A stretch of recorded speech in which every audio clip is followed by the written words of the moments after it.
இப்ப இருக்கக்கூடிய கெமிக்கல் கலந்த லிப்ஸ்டிக், அதாவது உதட்டு சாயங்களை போடுறதால பெண்கள் எதிர்நோக்கக்கூடிய பிரச்சனை அப்படின்னு பார்த்தா, அவங்களுடைய உதடுகள் கருத்த நிலையில இருக்கும் இல்லையா? அப்படிப்பட்ட பிரச்சனைகளுக்கு தீர்வாகத்தான் இந்த பதிவு உங்களுக்கு அமைய போகுது. இந்த எலுமிச்சை பழம் இருக்கு இல்லையா?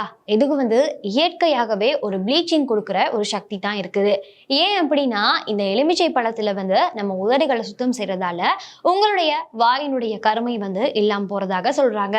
இது மட்டும் இல்லாம இந்த குறிப்பு அலர்ஜி இருக்கவங்களுக்கு சரி வராது. அதே அலர்ஜி இல்லாதவங்களுக்கு அவங்க இந்த எலுமிச்சை சாறை எடுத்து 15 நிமிடங்களுக்கு வாயில போட்டுட்டு, அதாவது உதடுல போட்டுட்டு காய வைத்துட்டு பிறகு கழுவுவாங்களாக இருந்தா அவங்களுடைய உதடுகள் மென்மையாகவும் சிவந்த நிறத்திலையும் காணப்படும்.